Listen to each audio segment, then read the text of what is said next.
Pregunta que muchas veces todos nos hacemos, ¿no? ¿Qué pasa con los refugiados, por ejemplo? Entonces, también, ¿cómo convertir la política en indignación? Jesús, por ejemplo. Sobre pues mira, una de las cosas que cuando me ponen de ejemplo el para qué de las alcaldesas del cambio, cuento cómo Ada Colau, y rápidamente apoyada por Manuela Carmena, cuando surge la primera crisis humanitaria de los refugiados, plantea que las ciudades tienen que acoger refugiados.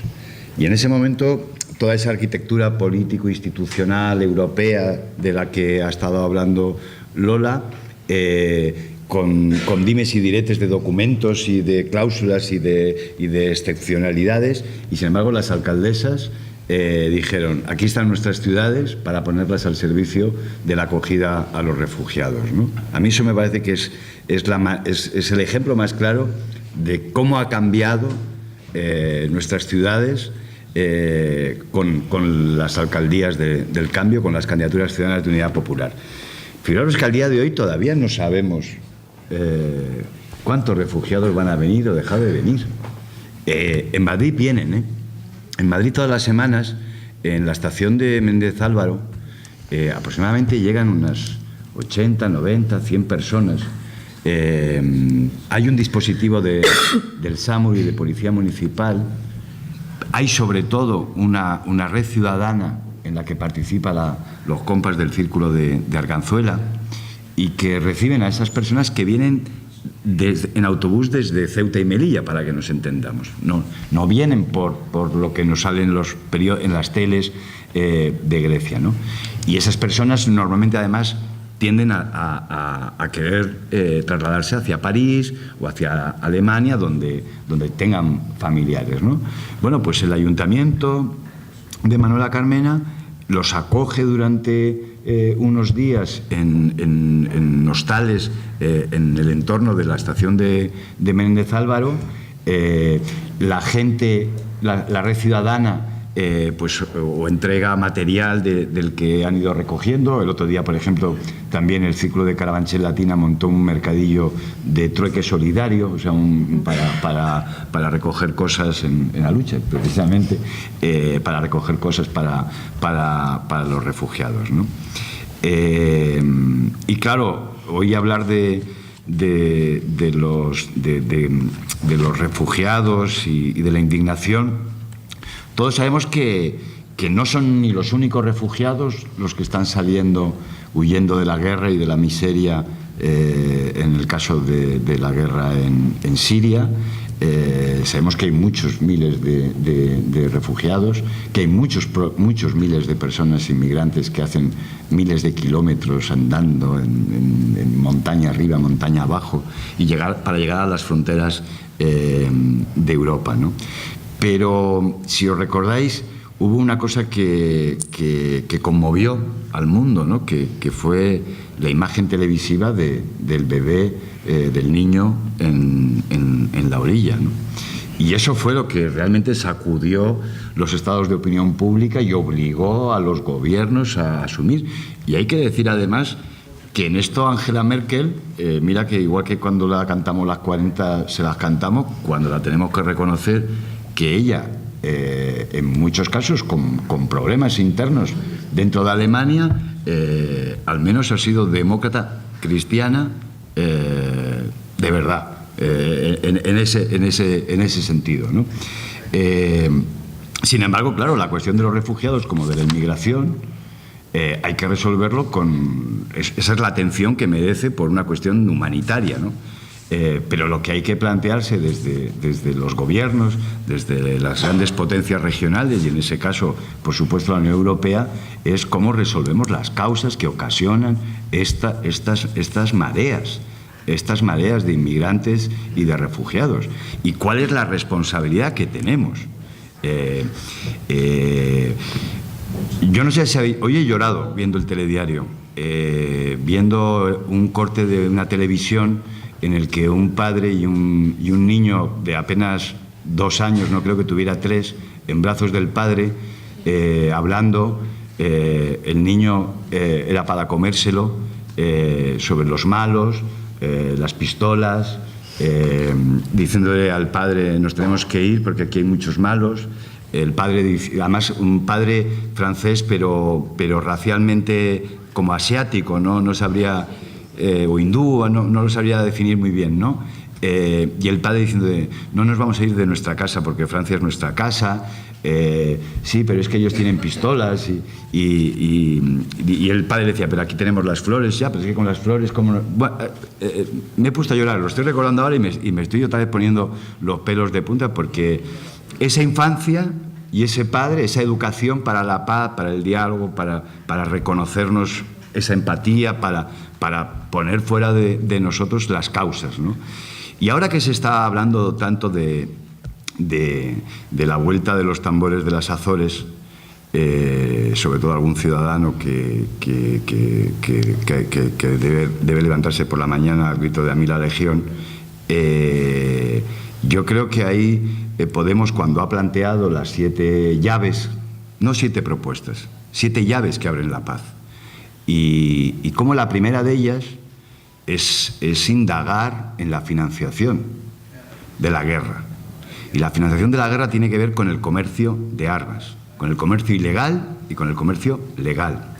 En los años 80, cuando el genocidio de la heroína, hablando de la cocaína y del tráfico de cocaína en América Latina, recuerdo que una cosa que a nosotros, que en ese momento estábamos cómo batir todo esto, como que de repente se nos abrió un mundo de posibilidad, y finalmente no se ha podido lograr, ¿no? Y es que para transformar la cocaína, la hoja de coca, en cocaína, hace falta anhídrido acético. Eso se produce en Canadá, en Estados Unidos, en Europa. No se produce ni en Colombia, ni en México, ni en Argentina. Si tú controlas el anhídrido acético, no hay cocaína en el mundo. Pero, lógicamente, esas multinacionales, esas empresas que quieren estar al margen de las regulaciones, de los derechos, de la ley, de los derechos humanos, no quieren que haya esos controles a la producción, y les da lo mismo si su anhídrido acético o las armas acaban generando la destrucción humana de miles de personas, producto de la droga o de la guerra, ¿no? En ese sentido, nos enfrentamos a un problema muy, claro, emocionalmente muy complicado de abordar, ¿no? Pero yo ahí recuerdo, y con esto yo ahí me callaría ya, yo recuerdo un libro que es de una marroquí socióloga, que además fue...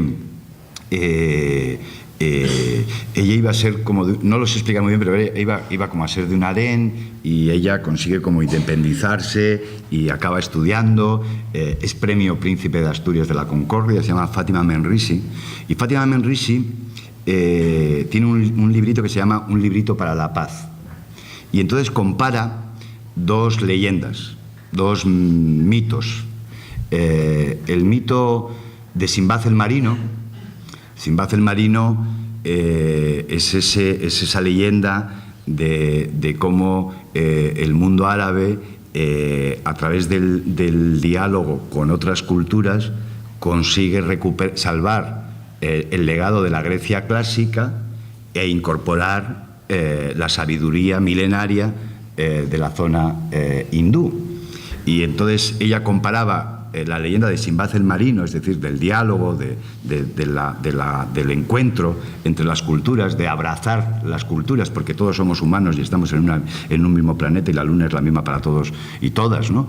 Frente al mito del cowboy del Far West y de la conquista a través de la violencia, a través de la dominación y en aquel entonces de los pueblos indios que habitaban el norte de América, pero cómo esa cultura del Far West es la antítesis de esa otra metáfora de Simbad el Marino, ¿no? Y ella lo explicaba diciendo: yo también me siento a veces ante el extranjero, ante el otro, siento desconfianza.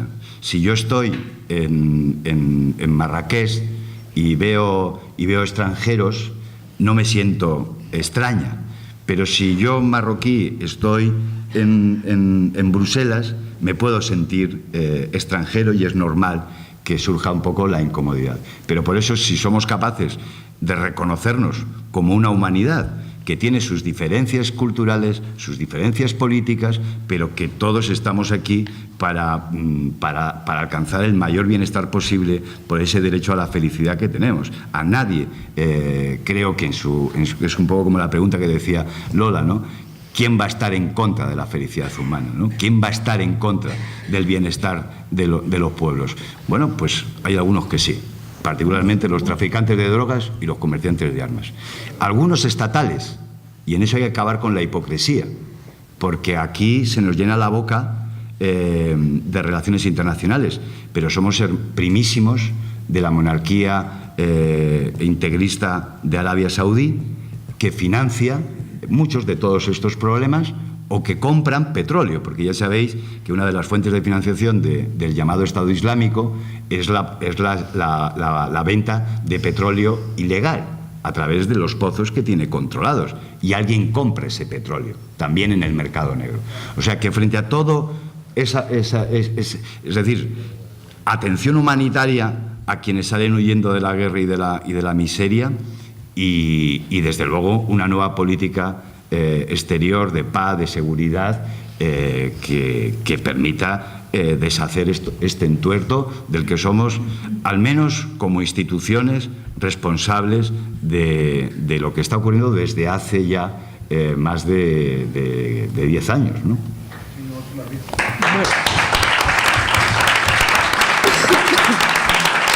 Bueno, voy a hacer una pregunta y luego ya vamos a pasar la ronda a vosotros para que preguntéis, ¿vale? A veces se pregunta uno, ¿qué pueden hacer los mayores en Europa para salvar su pensión? ¿Se puede salvar el estado de bienestar? ¿Qué pensáis? ¿Quién responde? ¿Ángeles? Desde Europa. Desde Europa, bueno, yo pienso que también, ¿no? O sea, quiero decir que comparto la tesis de Lola de que Europa también se construye desde los estados, y supongo que también en los estados desde Europa. A ver, yo creo que nosotros fundamentalmente lo que estamos haciendo, y voy a plantear las 4 reivindicaciones que tenemos, que supongo que desde Europa serán súper bien acogidas. Primero, en nuestro estado. Os digo el manifiesto con el que estamos haciendo para salvar las pensiones. Un momento. Un momento. Vale. Perdón. Qué mal, ¿no? Qué mal. Tiene tantas cartas preparadas. Tantas cartas. Tengo un patrimonio de cartas. Vale. A la Diputación Permanente de las Cortes, a las Cortes Generales, salvemos las pensiones. Durante los pasados meses, en repetidas ocasiones, nos hemos dirigido al Congreso de los Diputados presentando en el registro de esa institución un manifiesto con miles de firmas de ciudadanos que reclaman el derecho de una pensión pública digna y medidas políticas para evitar la quiebra del sistema público de pensiones. Habida cuenta del expolio a que se ha sometido el Fondo de Garantía de Pensiones durante la legislatura 2011-2015. Nos movilizamos de nuevo para reiterar los contenidos de aquel manifiesto con las significativas demandas de la ciudadanía española, resumidas en estos 4 puntos. Rechazábamos la aprobación de los presupuestos del Estado para 2016 en la legislatura 2015 ya finalizada, para que fueran discutidos y aprobados por las Cortes Generales que se constituyan a partir de las elecciones del 20 de diciembre de 2015. Este punto no ha sido atendido por el Gobierno del PP y lucharemos para que el nuevo Gobierno que surja tras estas elecciones pueda elaborar los nuevos presupuestos que gestionará en 2016. Reclamamos la devolución inmediata de las cantidades detraídas del Fondo de Garantía de las Pensiones, exigiendo al Gobierno de España un plan de rescate de esta deuda en condiciones similares a las que se dieron a los bancos en 2012 para evitar su quiebra. Pedimos una auditoría general de la deuda pública, incluida esta de las pensiones, que establezca la legalidad y legitimidad o no de las acciones de saqueo y corrupción realizadas para incrementar artificialmente su monto especulativo a favor de los bancos, y creemos necesario promover acciones políticas y o judiciales contra los responsables del expolio. Exigimos que se garantice el cobro futuro de las pensiones públicas mediante los presupuestos generales del Estado y los presupuestos de los derechos sociales, que establezcan una pensión mínima que cubra necesidades básicas de supervivencia, así como la revalorización anual de todas las pensiones en función del IPC. Bueno, estas son nuestras fundamentales reivindicaciones y entiendo que esto solo es posible si hay un gobierno de la gente. El PP en la última legislatura ha ido a rodillo absolutamente con todo, las pensiones han sido una más. Y está clarísimo que o cambiamos, es que no nos queda otro remedio. Es que al final es un poco el planteamiento. Yo creo que el cambio es imparable, nuestra dignidad está por encima de todo. Quiero decir, si no somos capaces de defendernos en este momento, no lo vamos a ser nunca.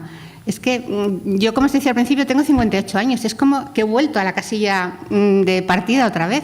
Es que pensar en mi abuela o pensar en mis padres para encontrarme aquí, donde nos han traído el PSOE y el PP, es que no puedo con mi vida. O sea, es que claramente tenemos que reaccionar y lo hacemos ahora o perdemos un camino que después nos va a costar otra vez desaprender. Entonces, bueno, yo quiero decirte, la pregunta ya me he olvidado cuál era. Las pensiones. Pues las pensiones, los pensionistas de aquí lo que pedimos es que se salven las pensiones. Y pensamos que, desde luego, el PP lo que está haciendo es todo lo contrario.